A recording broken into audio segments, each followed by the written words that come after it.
kāinga te ahuru mō wai o te tangata. Whakaarohia te whānau i ngā wā katoa, ka pehia taku tamaiti, ka pehia taku tamaiti. Ka rea taia te titiro atu ki te pai tawhiti, ki te pai tata hoki. I tēnei marama, I whakakotahi ai ngā rātonga te kaumātahi mō tētahi hui, e pāna ki te oranga o ngā whare. I harikoa James Tawa o Te Puawaitanga ki Ōtautahi ki te pōwhiri i ngā kaimahi mai te motu whānui. Ko tērā te kaupapa kia whakakahangia ngā whiako katoa kia taia te piki ake te oranga o te whare, nō reira te oranga o te tamaiti o roto te whare. I think it's cup filling. You can just tell the energy in the room. But for me, it's more than just connecting. It's sharing ideas, challenging each other. And I think the workforce is our most precious resource.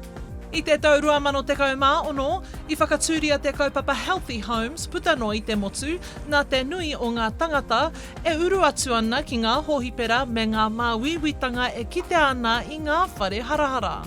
We all know that health starts from the home. If conditions in the house aren't right, then obviously there's a flow-on effect to their own well-being.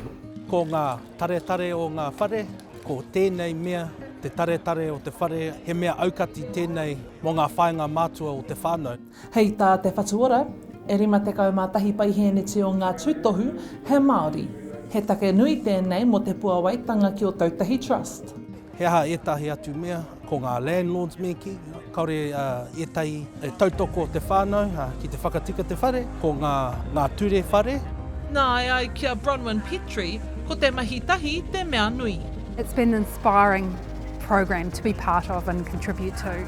And I think that's what makes the difference with this program is that we've got providers, partners and friends who are passionate about this work because they know it's going to make a difference.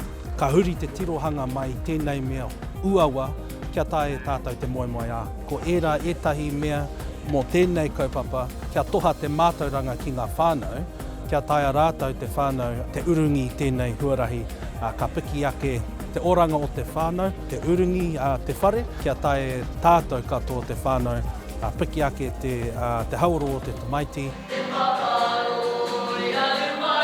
Hei ngā marama e heke mai nei, ka toha te whatuora he rangahau.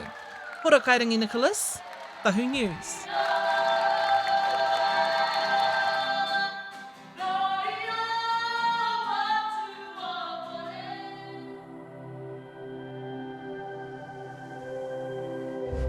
Ko te reo, te take.